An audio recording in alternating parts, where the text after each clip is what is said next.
Okay, so we'll begin with a little bit of meditation just to settle ourselves and just bring ourselves from our busy lives and our busy day just to a quiet place, ready to hear the Dhamma.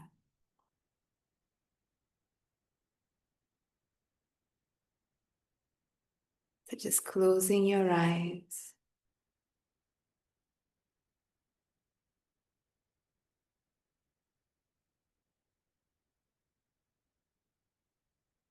And drawing your mind inward,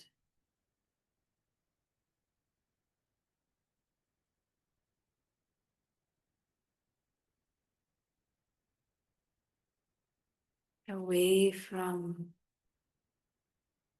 all that has happened before, the busyness of the day.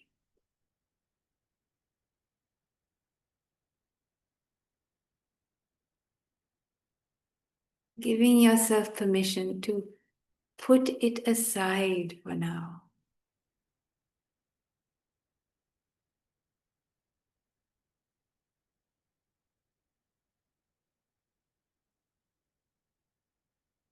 Turning inward to look at yourself, to hear yourself.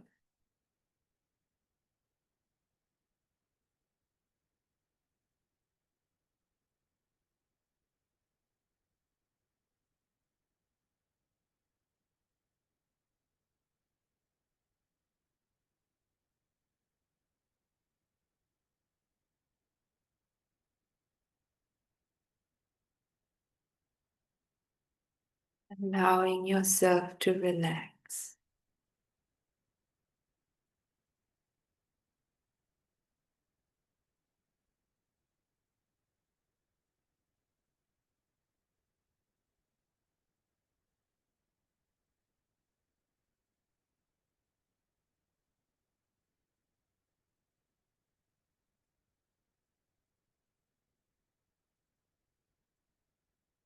Allowing yourself to breathe.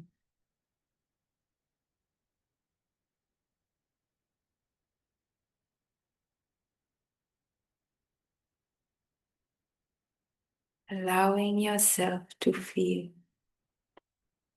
Feel your body.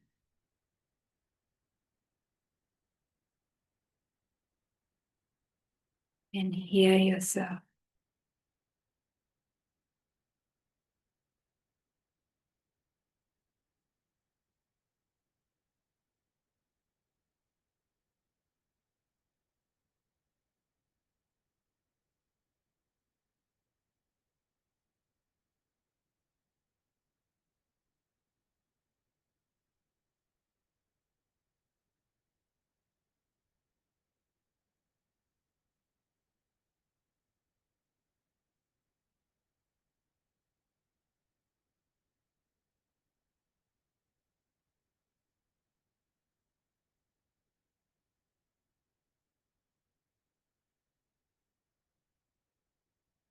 Letting your mind settle. Allowing your mind to settle. Allowing it to slow down.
It's just a brief meditation, although it could be very nice to keep going. When you're ready, you can just come back to the space that you're in, back to the room that you're in, and slowly open your eyes.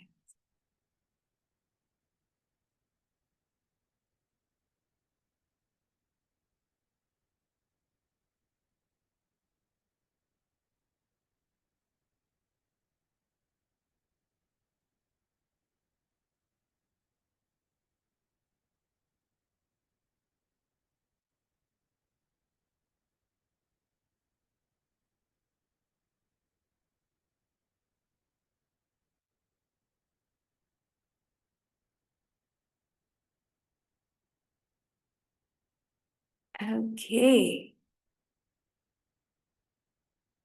so I hope you are nice and relaxed and ready to hear a talk. All right, so today I had the topic or wanted to talk about a sutta. Perhaps you've heard of it. It is called the 10 Armies of Mara. I'm sure you've heard 10 Armies of Mara.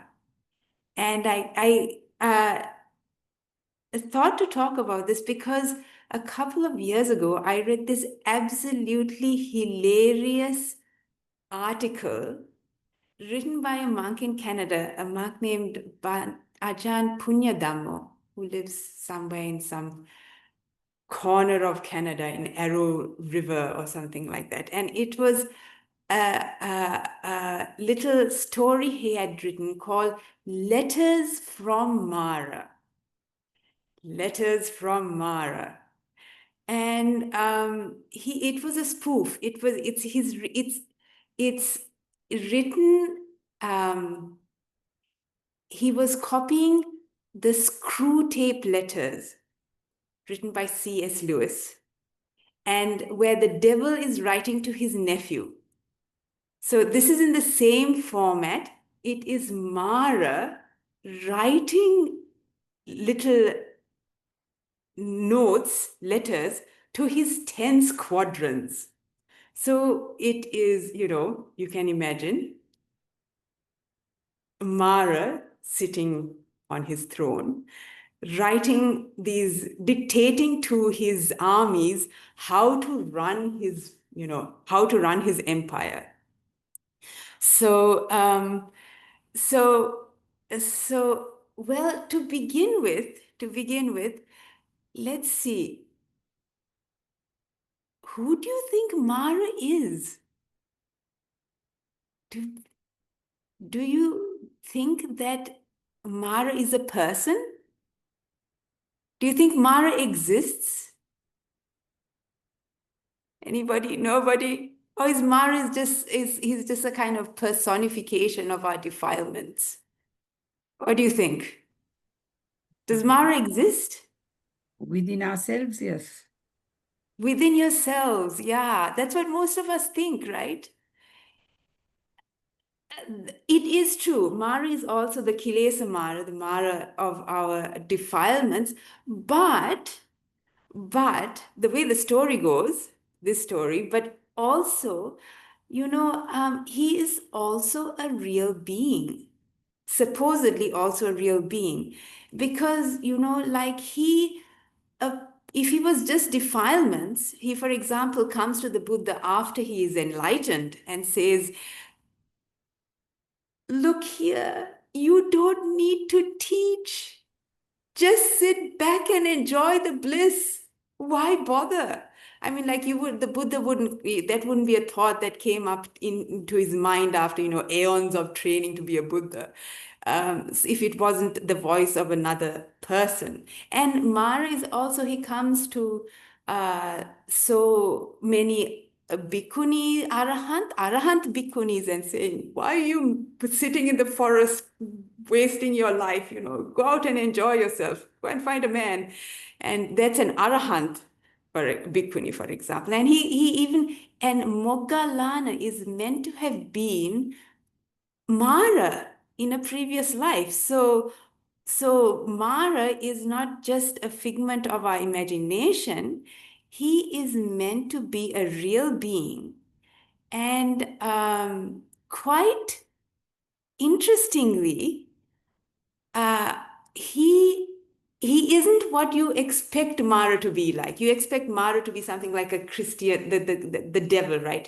He has horns, and he carries a trident, and he lives in the hell realms, and he enjoys watching people suffer, and has this boiling cauldron of oil which he throws people in, and every time they surface, he pushes them down with his trident. That's what we think Mara is. But interestingly enough, Mara is meant to be living in the Paranimitta Vasavati Deva realm. He is a god. Mara is a god. Mara lives in one of the highest realms, celestial realms. He is the Paranimitta Nimitta creation, Para, others creation, and Vasavati. He delights, he controls. So this realm is full of beings that delight in the creation of others, that control the creation of others. And Mara is supposed to be, he's not supposedly, I researched into this or asked someone who knows all about this. He's not a ruler of the entire realm. He's a minister in a state, kind of like, the Premier of Western Australia kind of a thing. And yeah, so Mara lives in the Deva realm, and he's not mean. He's not mean in the sense, he's not in the sense that we're mean and ugly in the sense of what we think the devil would be like. He just simply enjoys playing with human beings. And his purpose is simply to keep us in his empire, keep us his subjects, keep us in basically rolling on in samsara, so that he can continue to watch us do silly things and play with us as we do, enjoy playing a game of chess. We just move people around and think it's kind of fun. So Mara's job is just to make sure that we don't exit samsara. So it's actually not very hard. Most of the time, he doesn't have to try very hard. That said, us who are making an effort to exit samsara have to be aware of who he is and what he does. So for the average Joe Blow, it really doesn't matter, because they're going to suffer anyway. But if you are interested in the spiritual path, knowing what Mara's armies are is kind of important and useful, because you want to know where you're stuck, right? So this is what these 10 armies of Mara are, just pointing out the places where Mara plays with us so easily. Well, it's our defilements as well, obviously, but only when we are aware of them. And they're the simplest things, the things that we do every day and all the time. To be aware of them, so that we are able to let them go and free our mind, and to be able to see the Dhamma, to be able to see things as they truly are. The mind has to be clear and not caught up in Mara's realm. So what are these 10? So I'll read you the sutta. the actual sutta. And by the way, I highly recommend you reading Letters from Mara by Ajahn Punyadhammo. It's on, there are like several versions of it on the net, but it's very entertaining. I'll read parts of it for you. But anyway, the sutta. Here we go, the sutta. So it's Sutta Nipata 3, number 2, the second verse, the second sutta in Sutta Nipata 3. And it goes like this. Your first squadron is sense desires. Your second is called boredom. Then hunger and thirst compose the third. And craving is the fourth in rank.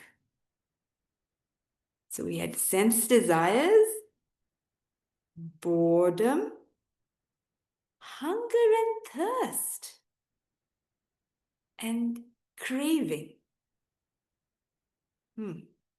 Craving and sense desires. Interesting. Seems to be the same, but we'll find out more.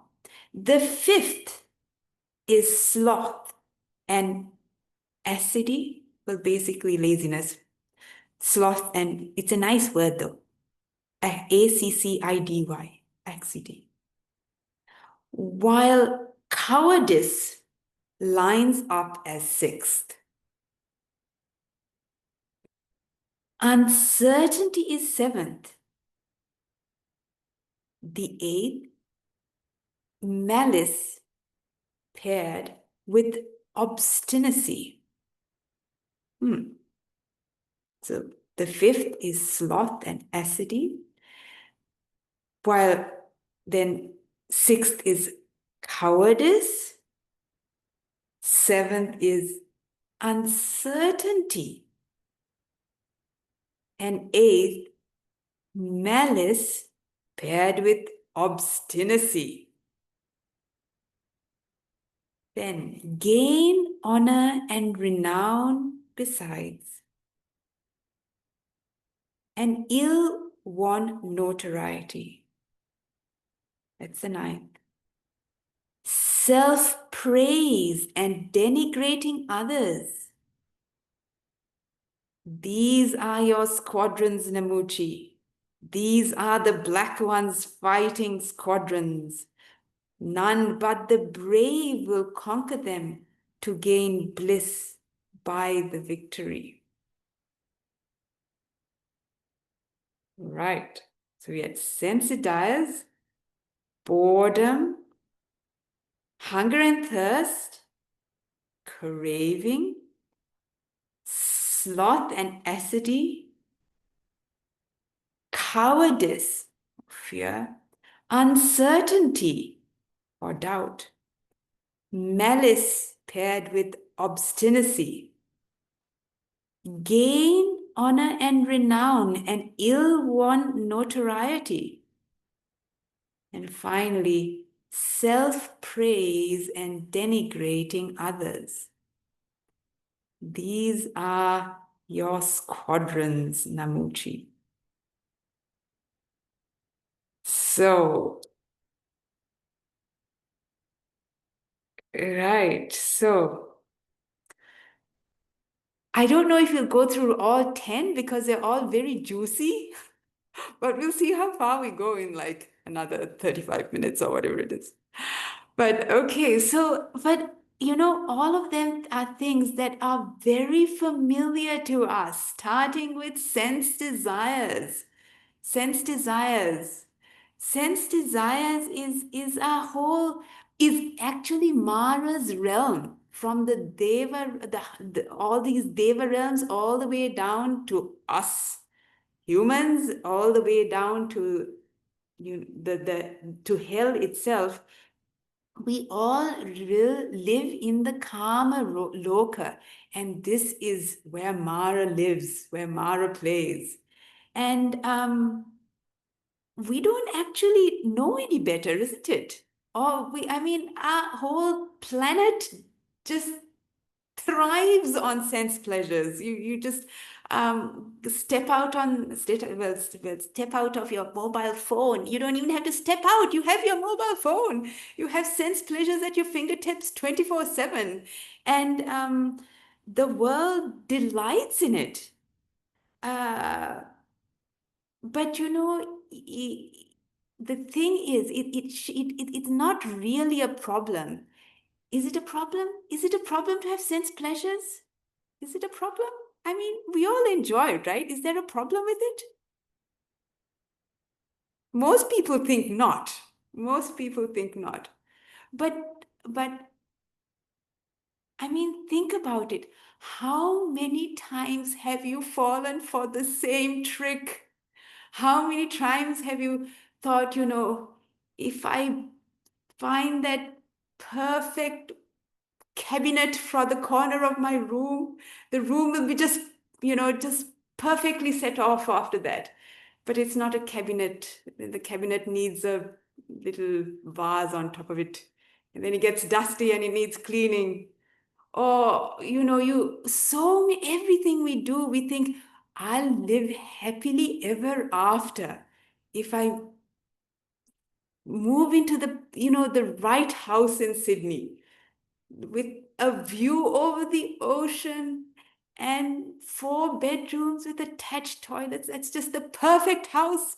If I move to that perfect house, I live happily ever after with my perfect partner and my perfect children. Okay, maybe not. But we fall for this over and over again. Can't you hear yourself telling the same story? If only I had the perfect job.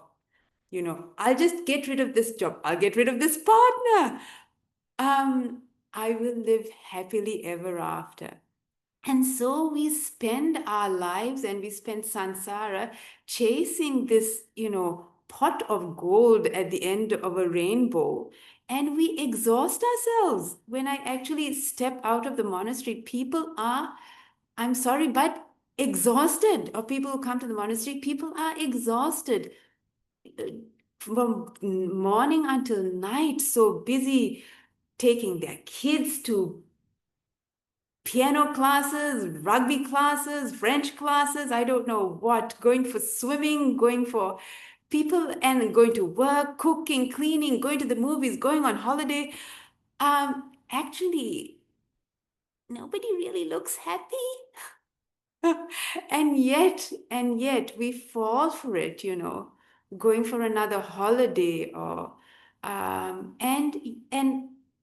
the net result is that we have no time. We have no time. We have no time to enjoy just the simple things in life, and we have no time to reflect. We have no time to quieten the mind. We have no time to meditate. We have no time to see the Dhamma because it is just so full from dawn to dusk with chasing after sensual pleasures and the world, the economy. We're told that's what's important to do. Like um, don't be boring. Go out there and enjoy life. That's what I was told when I was a kid. Well, well, well, anyway, I think that's what I'm still told. Anyway, yeah.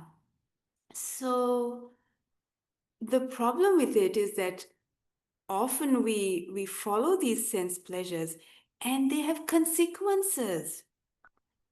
We don't realize it. We get into trouble. We get into trouble. We break the 5 precepts. And that's a lot of trouble. It might not seem trouble right now, but eventually it comes around and bites you. So what is the cure for sense pleasures? How can we get ourselves from this trap that all of us are? Well, I hope I'm not so much, but anyway, all of us are pretty much completely entrenched in, right? Our feet are entirely sunk in the mud. How can we get ourselves a little bit, at least noticing what's going on? Well, we can begin by noticing. Noticing when you are about to pick your mobile phone up and start doom scrolling, checking what's on YouTube, or I'm saying this because I know, or or has someone sent me a message, or checking a recipe, I don't know, whatever it is people do. Noticing, here I am, buying into sense pleasures. And and what is the opposite of sense pleasures? What are the opposite of sense pleasures that we can cultivate? What is the opposite? We only know sense pleasures. What is the opposite? Question mark. Any comments? Anyone have any vague idea? What is the opposite of sense pleasures? Renunciation, Indira. Oh, hello, Indira. Renunciation, yeah, renunciation. So, and it is simple things actually that it seems like, I have to be in the first jhana to be free from sense pleasures, but we can cultivate renunciation. We can cultivate, for example, qualities of the mind, like metta, that's free from sense pleasures, or qualities of the mind like gratitude, or yeah, kindness, generosity.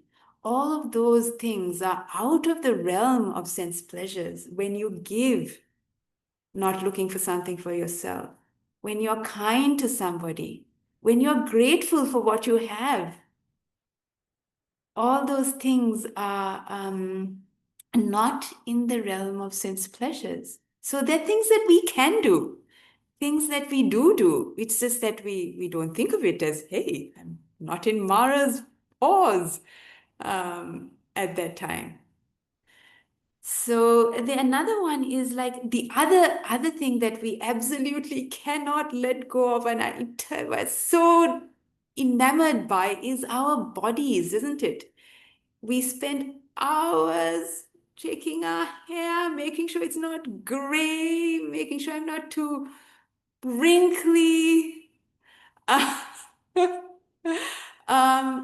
going, exercising. Not that you should do all these things, but we're so enamored with our bodies and the bodies of others, really, to notice that and notice, what am I carrying around? What am I dressing up? But this kind of meat machine, this thing that poos and pees and is full of all kinds of organs and blood, and it's actually where we train ourselves to look at just what is considered the outward beautiful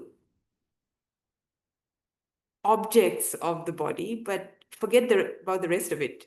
It's not particularly attractive, the rest of it. So yeah, you can see I'm not going to get to all 10, right? Maybe be for another day. But anyway, you can read it online. But anyway, sense desires is the first one. So the second was boredom. Boredom. Interesting the order of this, right? And why boredom is second. But boredom is something that this world right now just absolutely does not know how to handle. Like kids, I mean, I remember when I was small, my brother saying, I'm bored.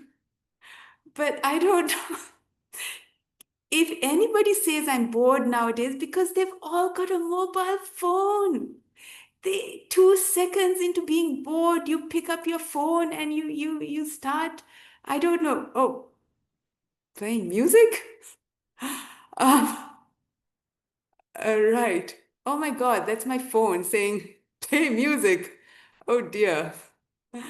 Um, yeah, so we need this kind of high dopamine hit all the time nowadays. We don't know how to, when I get on the train, I'm sure all of us know, probably do, when you get on the train or get on a plane, you don't talk to the person next to you anymore, isn't it? You don't start a chat because you're bored. Um, with someone else because absolutely everybody is on their mobile phones. They get down, go through check-in, sit down, and pull out their phones. So, what does it? Can we be bored for a second? Can we be not just driven by excitement, a need for this sort of being constantly stimulated? um, because the Dhamma is not it's subtle, it's difficult to see, and if our mind is always in a state of needing excitement, it'll never be able to be grasp subtle concepts, subtle emotions, subtle experiences. So yeah, notice the inability to be bored. Notice what it feels like to do nothing. Again, when you get on the train, you see people, if they're actually not on their phone, there's this kind of glassy stare, this kind of lethargic look. Don't you see? Can we avoid that? Can we sort of avoid just going into outer space every time we have nothing to do and we don't have our phones with us? Can we be a little bit more attentive of the present moment? See what it is to be a little bit uncomfortable, a little bit unstimulated. Yeah, without falling asleep, of course. So that's again, something that in our present age we just absolutely cultivate excitement, cultivate um, um, being unable to do nothing. So yeah, to notice boredom and be bored. See what it feels like. Okay, so that's the second one. I like this one. Mara whispers in your ear. This is really boring. Get out and enjoy life. So, yeah, hear that voice of Mara. Okay, so the third one. The third one again is a really interesting one. Hunger and thirst. Hunger and thirst. Why isn't he talking about, greed, hatred, and delusion? Hunger and thirst. So hunger and thirst, again, we are not really starving to death. Most of us have food on our plate. We're not driven to kill somebody because we haven't had a meal to eat. But yet, we are obsessed with food. Like, you want to go to the supermarket. How many different versions of noodle packets are there? You can buy Korean noodles, you can buy Sri Lankan noodles, you can buy Malaysian instant noodles. When I was little, there was only just one type of vermicelli that was, and that was in the 80s. You bought in the shop. There was only one noodles that was available. But we're obesity, obviously people, I'm sorry, but again, going out onto the streets of Sydney, going onto the streets, full stop, I can't remember people being so large on average, including some monastics are quite rotund, friar tucks. But, so much of our day, fortunately, as a monastic, I don't have to think about it so much. We spend on food, time that could be better spent. We think, shall I have string hoppers? Ask your children. The children wake. I mean, in the morning we were just given breakfast. Here, breakfast, eat it or starve. But now it's like, would you like toast? Would you like cornflakes? Would you like scrambled egg for breakfast? We give our children this kind of array of food. Would you like string hoppers from Pendle Hill? Would you like pizzas from across the road? Would you like rice and curry left over for dinner tonight? We are just spend so much of our time that could be otherwise well spent on food, being a health food nut, even, things that were previously food that you just ate are now, like murunga. You can get murunga in tablets. And so you get these superfoods that now you have to go out and pay a fortune to buy in a bottle and sprinkle on your cereal. It's just murunga. You used to just eat murunga. So, yeah, Mara plays into this need of just simple need of ours to sustain ourselves, but we spend so much of our day and our time and our life um, thinking about food. Is that true? Am I talking to myself, or uh, is this real? Yeah, but again, to notice these things and notice our tendency to agonize over which tin of baked beans, which one is, I don't know, roasted or without sugar, or um, um, yeah, agonizing, spending time that could be otherwise well spent on on food.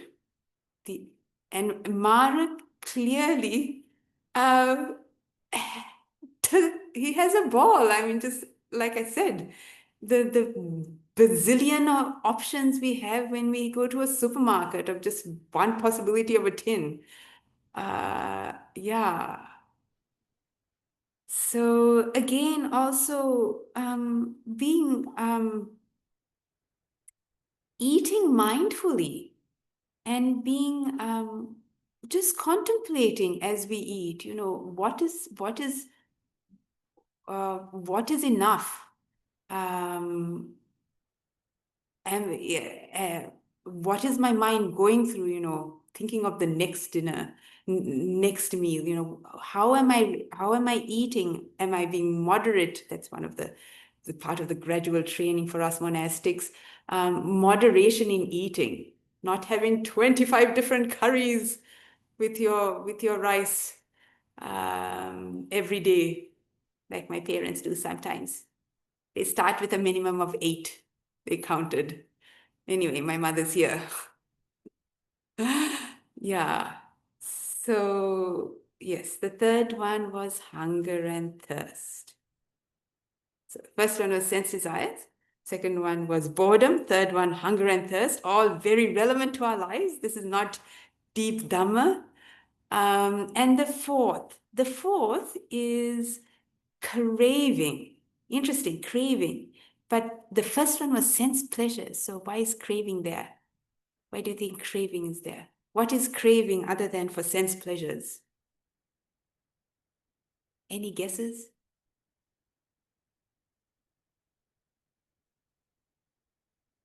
Craving. Well, Cra- yes, Craving can be for anything. Craving can be for anything. For right. anything at all. One could be craving. True, true, true. Most of it is sense pleasures. Most of the things that we crave for. It could be ideas. True, we crave for ideas. But Buddha mostly talked about Kama tanha, bhava tanha, and vibhava tanha, isn't it? Bhava tanha and craving is wanting. Thank you. Craving is a wanting. True, wanting. Yeah, but Bhavatanha and Vibhavatanha quite apparently, profound and out of our reach to conquer Vibhavatanha and Bhavatanha, but we can see it in our everyday life.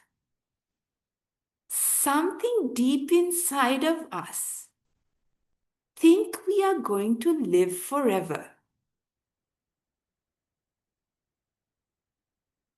Or we try to live forever. We try to, we try to be somebody. We try to be somebody. We try to be rich. We try to be famous. We try to be loved. We try to be healthy. We try to be the president of the United States. There's someone who tried very hard and did that too. But it's this desire, this need to feel, to be somebody. And as Hamlet said, to be or not to be. That's what we're always trying to be or not to be. But there's a third option, get out of here. So, can you notice, that desire to be someone, to be the one who gives a good Dhamma talk, or be the one who is good at your job, or be the one who's a good doctor, or uh, the actually this is even more insidious, isn't it? All of Facebook and all of our social media is about being somebody. Put how many likes did I get on that picture? We're slaves to it. We're slaves to becoming somebody. And all of this, what it does is, it's nothing like evil in itself, but it simply solidifies our sense of self. It sort of pushes away the even possibility of that this sense of self is a pure illusion. We continuously buy into, I am somebody, I exist. In fact, I might even exist forever if I have enough facelifts and enough tucks and pins and keep my body as healthy as possible. Yeah, I get these YouTube, shorts of terrible things, and then you click on it. But anyway, one of it was of Nicole Kidman. Nicole Kidman is supposed to be living down the road from where we are I'm in Bandanoon. It's kind of where rich people live. But yeah, there's this Nicole Kidman, when I was young, was supposed to be like the most beautiful Australian. She was this, but she's an old woman now, but she doesn't know it. She's plastered with makeup and has this kind of red lipstick, and her jaw has been, I guess, shaped again or whatever it is. But we are a slave to facelifts and a slave to beauty and this sort of deep down feeling that I can look young forever. E. You might think you're not one of them, but anyway. Yes. So, oh, hello, Indy. He's one of my friends. Anyway, so the desire, the craving to be somebody, the craving to not be somebody as well, because like not wanting to be in traffic or not wanting to be married to the person you're married to. I don't know. Yeah, the not wanting to be as well is equally exhausting and equally takes our, shall we say, takes us into despair sometimes, isn't it? Not wanting, it could be something as simple as not wanting to be in traffic, but ends up in really wars, genocide, not wanting those people to be here. So again, these are just things that are quite profound, but just noticing it on everyday experience, how we are perpetuating our ego, how we're perpetuating our sense of self, making it solid, making it, permanent, making it real. So yeah, craving to be.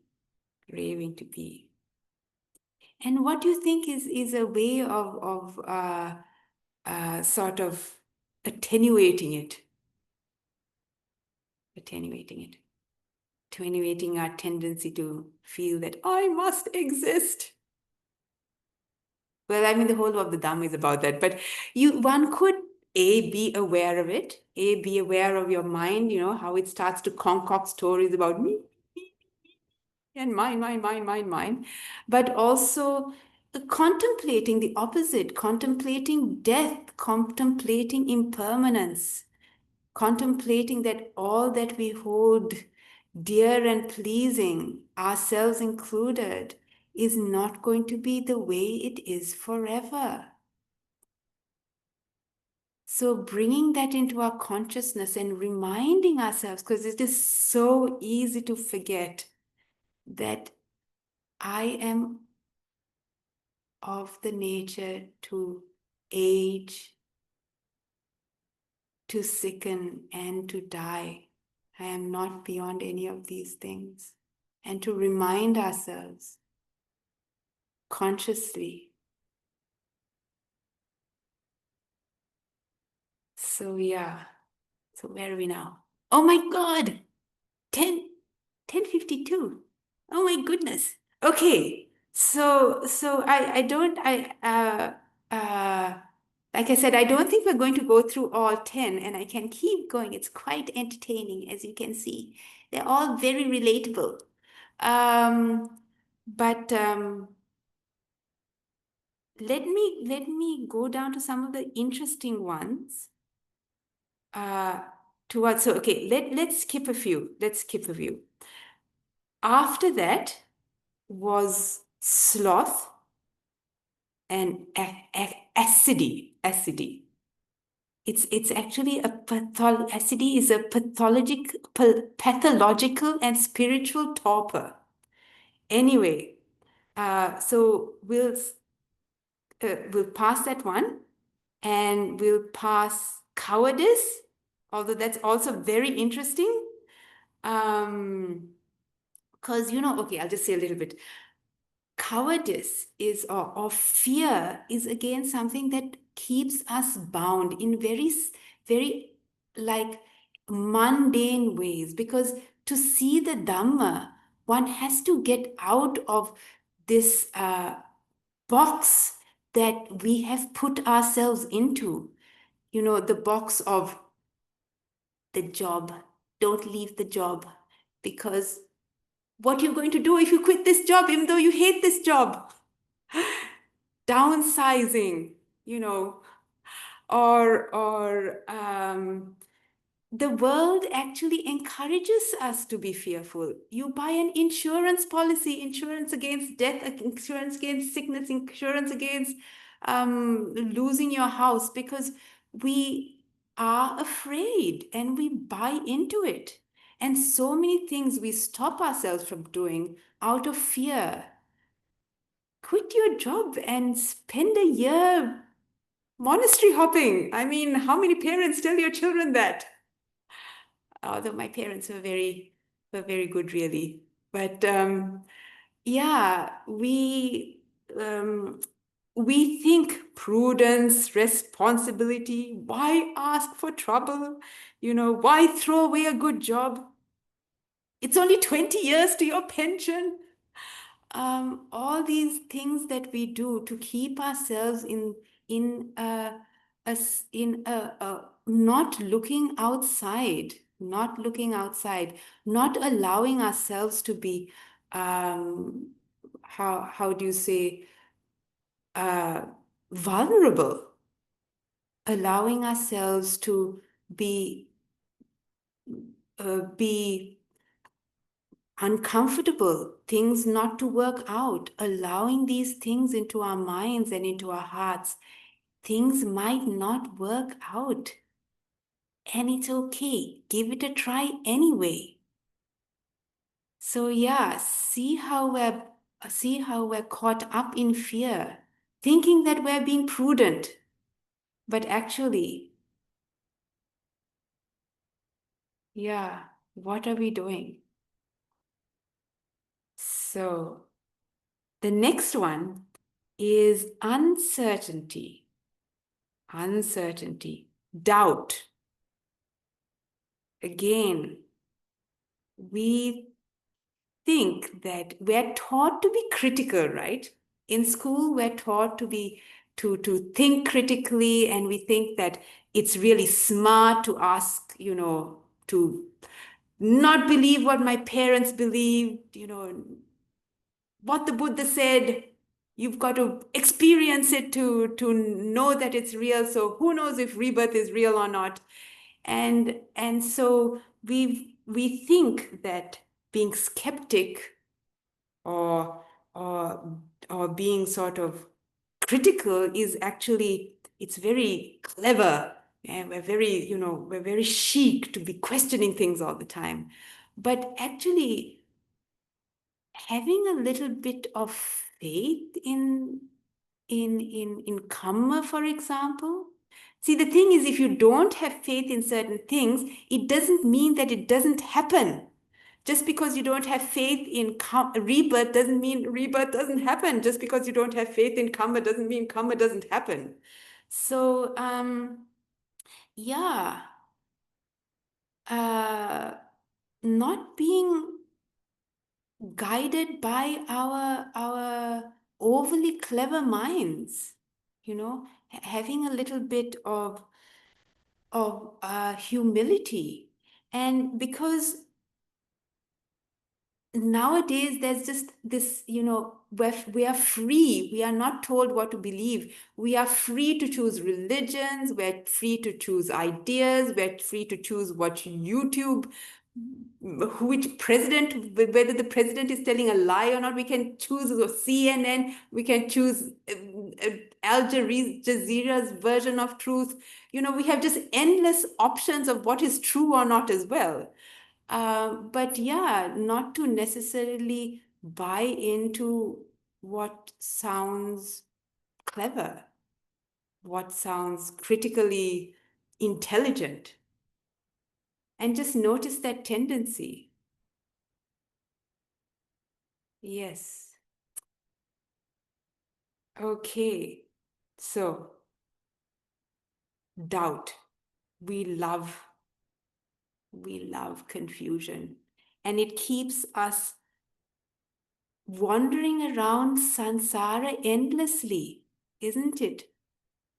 Wandering around endlessly with a multitude of options, and we never could decide which one. Okay, and then we have malice and obstinacy. Malice and obstinacy. Okay, good. These are all so good. Malice and obstinacy. So malice, actually, the Pali word for malice here was makka. Makka is like makanawa with an eraser, where you try and makanawa someone else. You try and sort of, think negatively about somebody.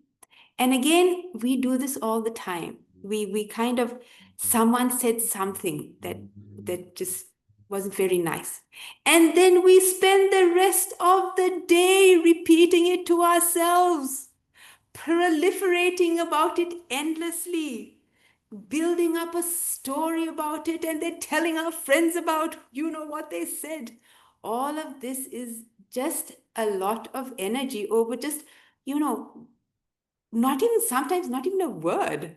Sometimes it could have been just a emoji someone sent.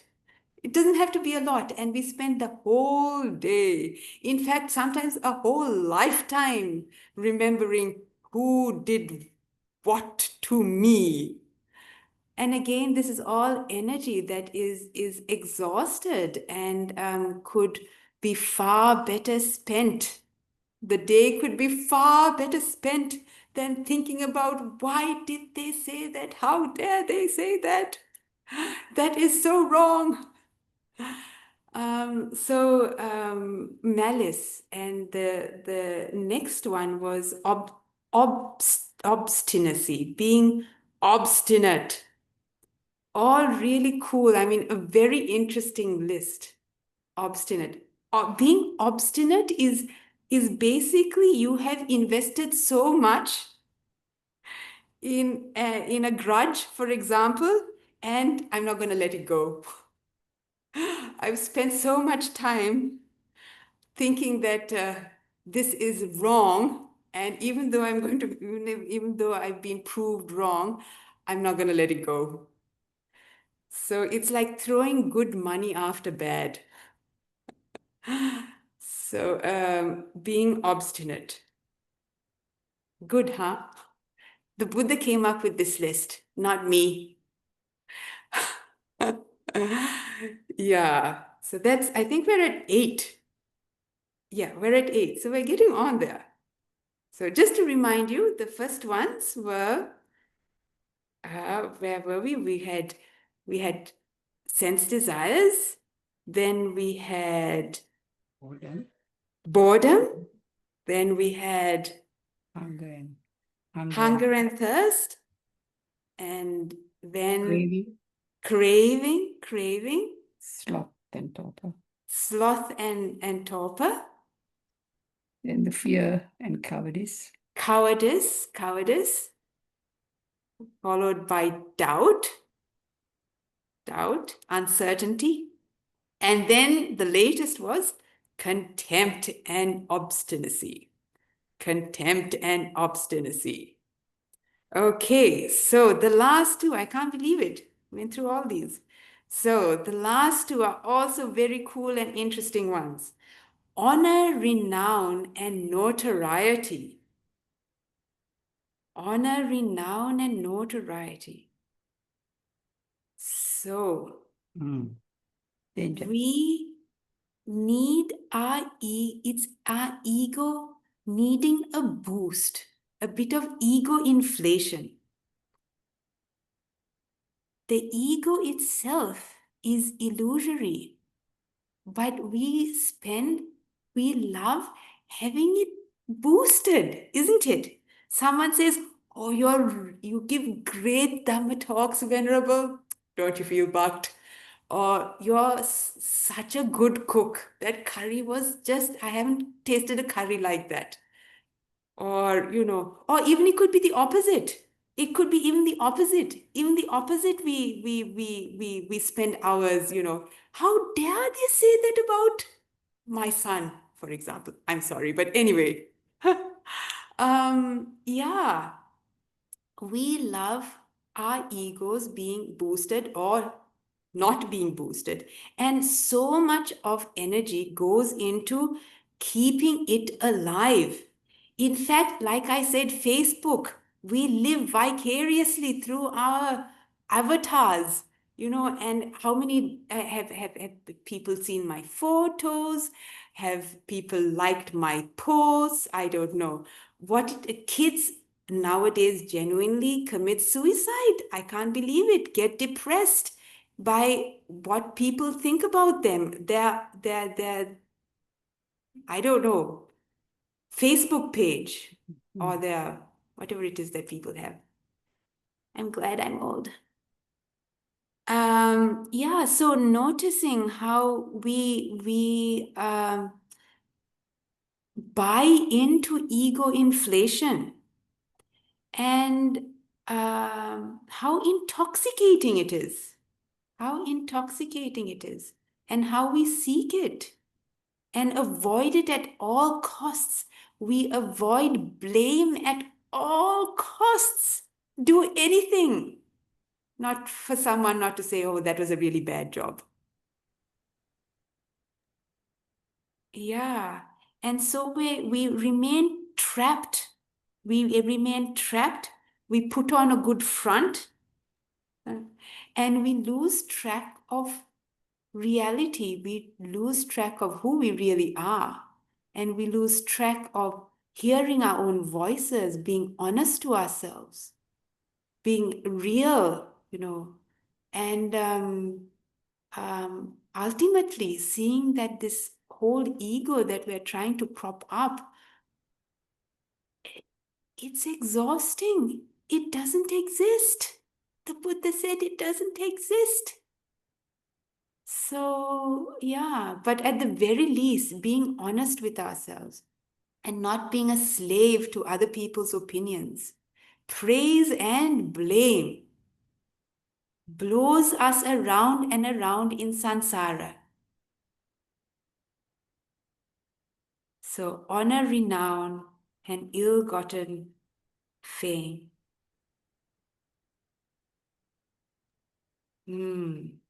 Sometimes we live vicariously through our idols.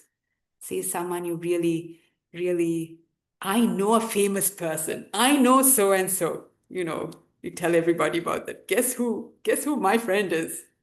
And again, yeah, we feel kind of bucked that Olande Alanda was at my talk, for example. I'm not going to tell anybody that. But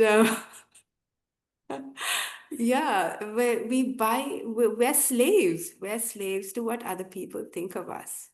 And we're slaves to trying to have in our own little realm, being a little bit famous. I don't know, chant very nicely. Whatever it is. Yeah. And so we're doing good with time, I hope. So the last one is self-praise and denigrating others. So last but not least, interestingly enough, like I said, the Buddha came up with this list, not me. Self-praise and denigrating others. It is so much easier to see the faults of others and not see our own faults. It is so much easier to kind of like tut at other people's, can you believe what they did? And not notice that often we are doing the same thing. It is much easier to see it in others than to see it in ourselves. And then there's self-righteousness as well, that I know, they don't know, they don't understand. Again, that tendency to wanting to prop up our ego in these ways, our views and opinions. I'm clearly smart, and they're clearly not. Yeah, self-praise. We see ourselves through rose-tinted glasses, and we don't see the reality of what it is we're creating. This ego again, we're creating continuously in ourselves. Me, me, me, me, me. And again, looking outside, looking is just so much easier than looking inside. And that's what Mara does. He enthralls us so that we are constantly looking outside and don't give ourselves time to look inside and see the truth of things.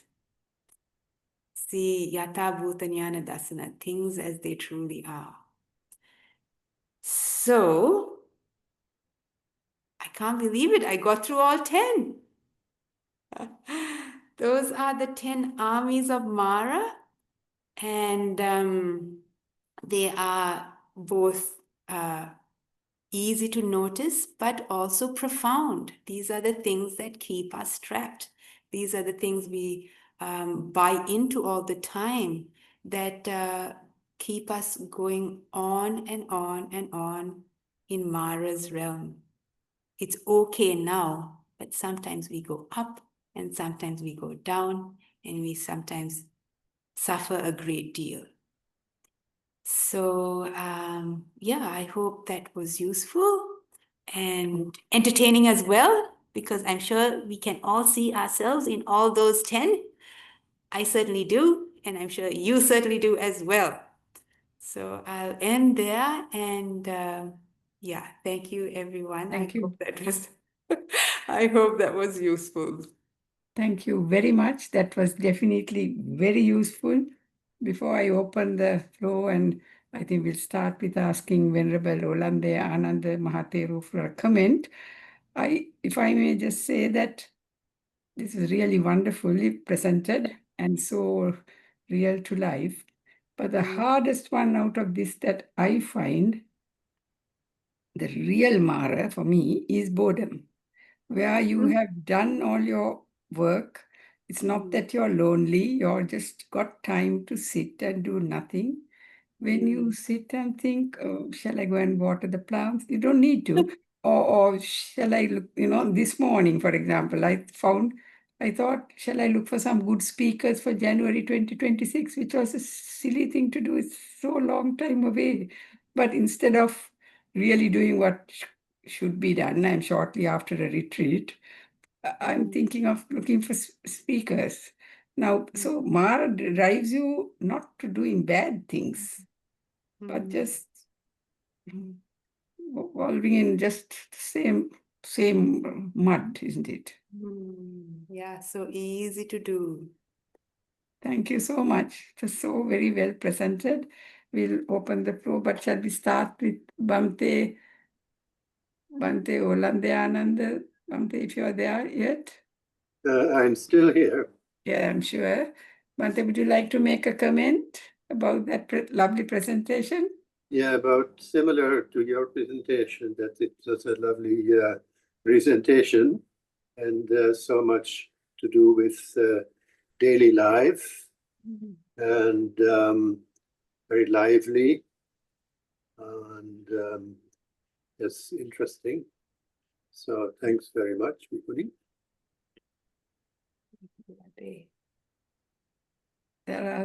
I'm sure there are a lot of questions. Preeti says, quite wonderful sermon. You can unmute yourselves. You have that ability, and you can ask questions or place it on the chat. I'm so sorry I joined late, Venerable Upekkha, but I'm glad I joined. I had a house full of boys, my younger son's 16th birthday, so a lot of stress overnight, etc. But I've survived as a parent. The reason I read, I'm so glad I joined and I listened to Venerable Upekkha, and wonderful. I loved the sermon. And there was 3 or 4 points that resonated with me with my own life now, and I felt under the topic of Mara, I feel at the moment I have doubt, fear, and covetous. I really do. And it was just so timely that I joined at this late stage and listened to you talk about these very important Buddhist, I don't know whether the word is topics, but it just kind of resonated really. And yes, I do have a very big ego, which I'm aware of. I need to, No, but you don't. I'm aware. I'm aware I have ego, so it's We hard. But all it's have. really love We to all be, have. reminded to contain it. It is important. Thank you so much. Any other questions or comments? Can I ask a question? Yes, please, go ahead. Venerable, now we usually, sometimes we share merit with Mara. True. Why do we do that? Well, he needs our merit. Yeah, we share merit with Mara because he is also a being who is suffering. He is also this little cute write-up of Venerable Punya Dhamma has a fantastic ending. I'd like to say read it and you will enjoy the ending, but I'll just tell you the ending. The ending is that Mara, comes to the end of his day. He's finishing up for the day, and he pulls out his comb. He turns off his computer. He pulls out his comb to brush his hair. And as he brushes his hair, he takes out his brush and looks at it. And what is there but a gray hair? And that's the end of the story.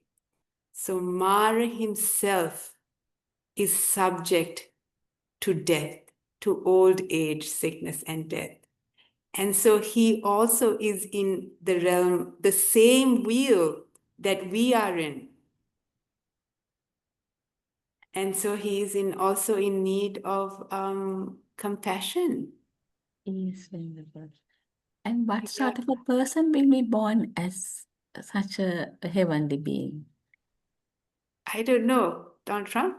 And no. I don't think he's going to a heavenly realm. Sorry. But someone who loves to control. Okay.